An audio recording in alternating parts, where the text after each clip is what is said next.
رسول اللہ صلی اللہ علیہ وسلم نے فرمایا کہ پہلے زمانے میں ایک بادشاہ تھا، اس کے ہاں ایک جادوگر تھا۔ جب جادوگر بوڑھا ہوا تو اس نے بادشاہ سے کہا، اب میں بوڑھا ہو گیا ہوں اور میری موت کا وقت قریب آ رہا ہے، مجھے کوئی بچہ سونپ تو میں اسے جادو سکھا دوں۔ چنانچہ ایک ذہین لڑکے کو تعلیم دینے لگا۔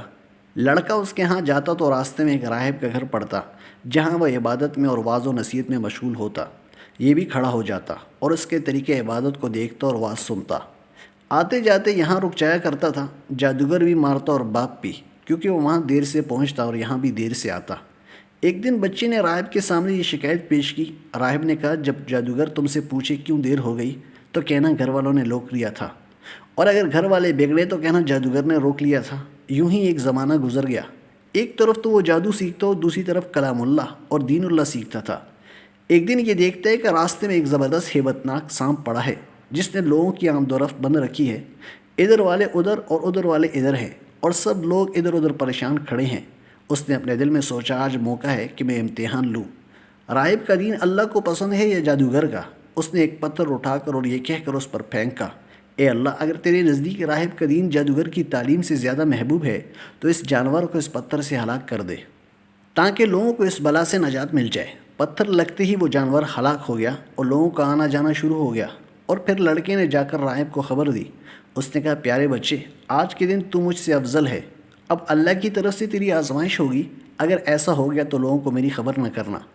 اب اس بچے کے پاس حاجت مند لوگوں کا تانتا لگ گیا۔ اس کی دعا سے مادرزاد، اندھے، کوڑی، جذامی اور ہر قسم کے بیمار اچھے ہونے لگے۔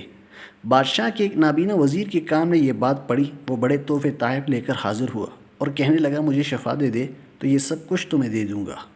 اس نے کہا، شفا میرے ہاتھ میں نہیں، میں تو کسی کو شفا نہیں دے سکتا۔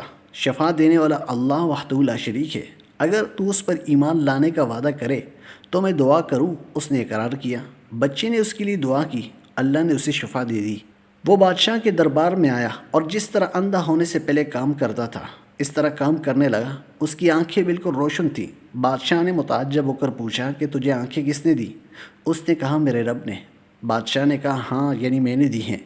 وزیر نے کہا، نہیں نہیں، میرا اور تیرا رب صرف اللہ ہے۔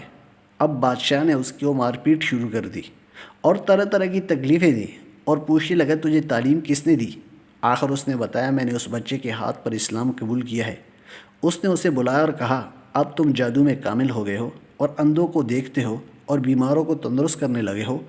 اس نے کہا، غلط ہے، میں کسی کو شفا نہیں دے سکتا ہوں، نہ جادوگر ہوں، شفا اللہ کے ہاتھ میں ہے۔ بادشاہ کہنے لگا، اللہ تو میں ہی ہوں۔ اس نے کہا، ہرگز نہیں۔ بادشاہ نے کہا، پھر تو میرے سوا کسی اور کو رب مانتا ہے؟ تو اس نے کہا، میرا اور تیرا رب اللہ ہے۔ اس نے اب اس بچے کو طرح طرح کی سزائیں دینے شروع کر دی، یہاں تک کہ راہب کا پتہ لگا لیا اور راہب کو بلا کر کہا، اسلام کو چھوڑ دے۔ اس نے انکار کیا تو بادشاہ نے اسے آرے سے چروا دیا۔ پھر اس نے جوان سے کہا، تو بھی دین اسلام سے پھر جا۔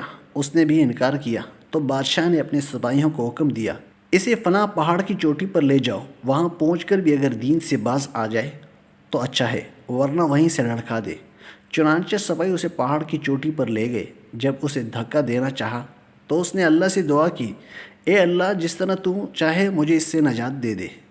اس دعا کے ساتھ ہی پہاڑ ہلا اور سب سپاہی لڑک گئے، صرف وہی بچہ باقی بچا رہا۔ بچہ وہاں سے بادشاہ کے پاس گیا۔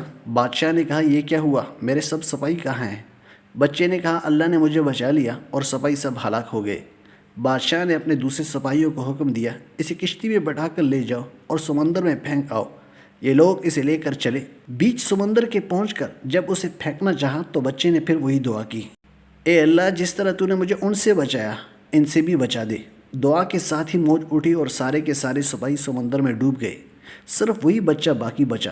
اور پھر بادشاہ کے پاس آیا اور کہنے لگا، میرے رب نے مجھے بچا لیا ہے، اور اے بادشاہ، تو چاہے کتنی ہی تدابیریں بھی کر لے، تو مجھے ہلاک نہیں کر سکتا۔ صرف ایک صورت ہے جس طرح میں کہوں، اگر تو اس طرح کرے تو میری جان نکل سکتی ہے۔ اس بچے نے کہا، تمام لوگوں کو ایک میدان میں اکٹھا کرو اور پھر کھجور کے تنے پر مجھے سولی چڑھا دو اور میرے تیر کو میری کمان پر چڑھا اور بسم اللہ رب ھذا العلام، یعنی اللہ کے نام سے جو اس کا رب ہے، پڑھ کر تیر میری طرف پھینک، وہ مجھے لگے گا اور میں مر جاؤں گا۔ بادشاہ نے یہی کیا۔ تیر بچے کی کنپٹی میں لگا۔ اس نے اپنے ہاتھ اس جگہ رکھ لیا۔